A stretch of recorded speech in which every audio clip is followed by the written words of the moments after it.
Depois que João Batista foi preso, Jesus foi para a Galileia, pregando o Evangelho de Deus e dizendo: o tempo já se completou e o reino de Deus está próximo. Convertei-vos e crede no Evangelho. E passando à beira do mar da Galileia, Jesus viu Simão e André, seu irmão, que lançavam a rede ao mar, pois eram pescadores.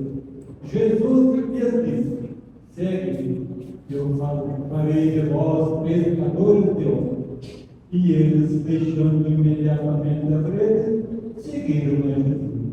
Caminhando mais um pouco, viu também Tiago, João, filho de Zebedeu. Estavam na barca consertando as redes, e logo os chamou. E eles deixaram seu pai Zebedeu na barca com os empregados, e partiram seguindo Jesus. Palavra da salvação.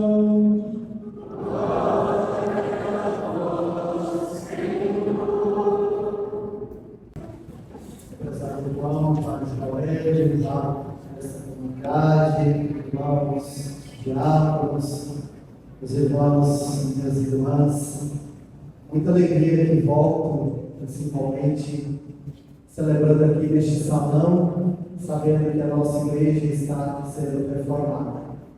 Com o trabalho, com a ajuda de todos, ela que já é bonita, deve ficar ainda mais bonita, para nos acolher em nossas celebrações e dias festivos. É um sacrifício, como nos lembrou São Paulo, passageiro, fato de estarmos fora de nossa igreja matriz, que nos acolhe tão bem, mas um sofrimento que não é nada comparado às glórias futuras. Então nos alegramos por este momento que passamos, de reforma de nossa igreja matriz. Se me permitam pedir, peço a todos que continuem empenhados, ajudando com o que for possível, para logo nós termos novamente aquela casa que é tão amada por todos nós e estimada, porque ali damos os testemunhos mais bonitos de nossa fé. Nossas missas dominicais, semanais, está ali parte a catequese, está ali partimos todos os dias, quando vamos trabalhar, passamos para fazer nossas orações, dali partimos também para o caminho do discipulado da missão. Hoje, olhando ainda em retrospectiva para o dia de ontem, quando celebrávamos São Sebastião e ouvíamos as leituras dos mártires, dedicada àqueles que doaram a vida por Jesus, sabemos que são vários os modos de santidade.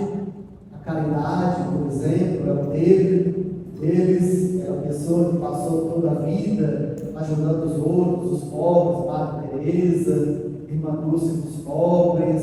São tantos e tantos irmãos que assim se tornaram santos ao longo da vida. Aqueles que vivem em oração, com a vida totalmente dedicada a Deus, aqueles que se dedicaram à família, ao trabalho. E o martírio é o modo mais direto, mais rápido, pelo qual as pessoas foram, digamos assim, feitas santas. Porque quando alguém tem a coragem de doar a vida por Jesus, e essa vida que é tirada, a gente entende que não tem mais como voltar atrás.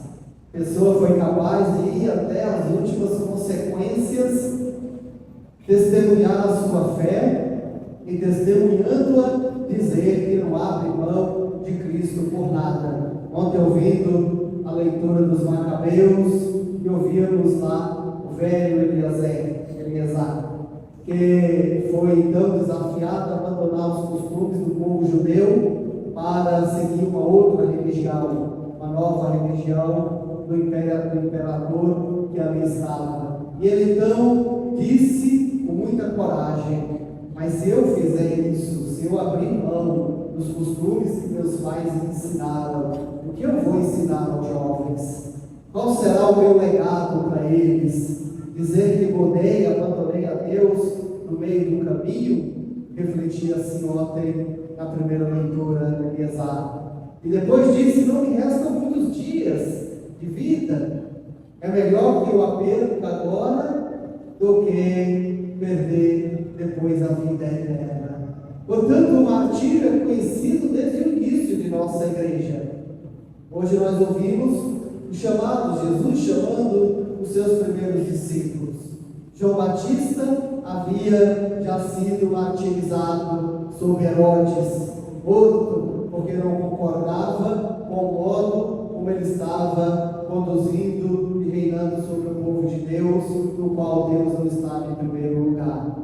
João Batista reage a Herodes, é martirizado. Nos diz o Evangelho de hoje. Depois que João foi martirizado, Jesus começou a sua missão. Jesus começa a sua missão chamando. Jesus não faz nada sozinho. A gente até pergunta: Deus pode fazer? Deus pode acabar com a pobreza, com a doença, com as guerras, mas Deus não quer e não faz nada sozinho. Para aquilo que nos diz respeito, Deus nos chama a colaborar, nos chama também a participar. Por isso, Jesus, antes de começar, andando pelas beiras do mar da Galileia, viu ali os irmãos, primeiro Pedro, como nós sabemos, e André. Sabemos que em todas as listas, Pedro foi o primeiro apóstolo a ser chamado, escolhido por Jesus. Depois viu Tiago e Simão, e depois vai encontrando outros, e a todos dizendo: deixa essa vida de agora de pescadores, porque farei de vocês pescadores de homens. Não que homens e mulheres vivam nos rios como peixes, mas são pessoas que precisam ser encontradas ao longo da vida, e que Jesus sentia a necessidade de fazer chegar a cada coração a sua palavra e a proposta que Deus tinha para esse mundo. Como por fim, Deus continua tendo essa palavra para nós até o dia de hoje. Continua nos chamando nos pequenos e grandes trabalhos, na catequese, no trabalho da liturgia, na missão, na pastoral da igreja. Continua nos chamando também. Sinta-se chamado, meu irmão, minha irmã. Jesus nos chamou só aquele momentinho ali e parou, não. Se fosse assim, a igreja não teria crescido. Jesus chamou aqueles e continuou chamando, e continua nos chamando até o dia de hoje. Por isso, não feche o seu coração. Quando você for chamado ou para participar da comitiva das festas, de um conselho, da catequese, para participar mais efetivamente da igreja, para levar a palavra aos outros, Jesus que está te chamando. Porque Jesus continua a chamar durante todo o tempo e toda a história. Chamou Pedro, Tiago, João, chama você, chama a mim, chama a todos nós, cada um na sua própria medida, naquilo que é possível, deve também dar a sua contribuição, como por exemplo agora na reforma da igreja. Ninguém pode não ter contribuído, todos devem, ainda que pouco, ainda com aquilo que lhe é pouco, mas devem contribuir sim. Que essa igreja não fique de pé e eu olhe para lá e diga: não tenho nada a ver com isso, lavo as minhas mãos, porque não me interessa. Que ninguém passe por esse constrangimento interno e espiritual. Jesus me chamou naquele tempo, é o mesmo que continua me chamando ainda hoje. Chamado que o nosso padroeiro diz o povo, de ouvir. A gente sabe que o início do cristianismo não foi fácil. Sobretudo no final do segundo século, assim como aconteceu com os macabeus, no qual os dominadores pediam a eles que renegassem a sua fé. No início do cristianismo também, os imperadores pediram aos cristãos que renegassem a sua fé. Bastava adorar ao outro Deus, os deuses pagãos da cidade de Roma. Bastaria aquilo e estaria tudo resolvido. Mas muitos cristãos resolveram não fazer. Resolveram e preferiram doar a vida do que a renegar ao seu Deus e a fé que havia recebido de seus pais. Sebastião descobriu, ele mesmo sendo pagão antes, soldado romano, com grande responsabilidade, se encantou e se descobriu também cristão. No primeiro momento viveu, como nós sabemos de sua biografia, viveu essa fé, mas e ele achava que assim podia ajudar mais aos cristãos que estavam sendo perseguidos.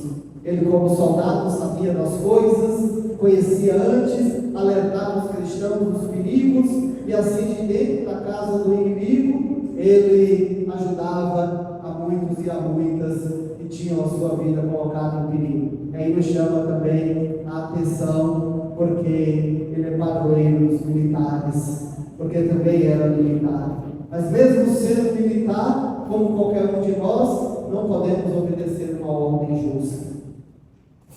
Nos lembra São Pedro em um dos seus discursos: não devemos obedecer antes a Deus, depois aos homens. Por isso mesmo, com a nossa obrigação e responsabilidade, se recebermos uma ordem justa, não somos obrigados a cumpri-la. Uma ordem para matar, uma ordem para torturar, mesmo aqueles que trabalham nos cargos públicos, e muitas vezes se embrenham também pelo caminho que não é lá muito iluminado, nem da honestidade. Eu estou obedecendo ordens. Nós não podemos obedecer ordens injustas, porque ordens injustas levam à nossa condenação. São Sebastião, sabedor dessa verdade, mesmo sendo soldado, sabia que não era justo cumprir aquelas ordens. Não era justo seguir uma lei iníqua de matar pessoas que só queria o bem. Por isso, resolveu protegê-las em segredo, até que foi descoberto, e como única cláusula posta diante dele para que salvasse a sua vida, era que negasse a Jesus Cristo e adorasse os deuses pagãos do Estado. Mas aí ele disse: não, agora não. Mesmo que as coisas fiquem difíceis, mesmo que fiquem terríveis, mesmo que tenhamos que pagar com a própria vida, não devemos renegar a nossa fé. Tem coisas mais importantes do que este mundo. É o que São Paulo diz: o tempo está abreviado. No tempo de Cristo, São Paulo nos convida a não nos importarmos muito com as coisas. Ele diz: quem é casado, viva como se não fosse. Quem tem bens, viva como se não tivesse. Quem tem alegria, viva como se não tivesse. Isso tudo ele está dizendo: não se prendam a esse mundo. Não está falando nem contra o casamento, nem contra os bens. Não se prendam, não ponham a sua esperança. Porque mesmo as alegrias que temos agora são alegrias passageiras, como a alegria de uma criança que acha que se ganhar uma bicicleta, todos os problemas de sua vida estará resolvido, ele perde somente aquilo, aí ele ganha a bicicleta e 3 dias depois jogou no canto. Assim também é a nossa felicidade neste mundo. Nós as temos, mas logo percebemos que precisamos de mais. E este mundo, por si mesmo, não conseguirá exaurir toda a nossa necessidade de coisas que queremos ter. Por isso é em Deus que devemos colocar a esperança última e verdadeira, porque somente Ele pode nos saciar. Assim, meus irmãos, minhas irmãs, o conselho vindo da Sagrada Escritura é exatamente esse: não nos apeguemos demais a essas coisas. Façamos tudo bem feito, tudo com cuidado, com esmero, mas não coloquemos nessas coisas a nossa esperança.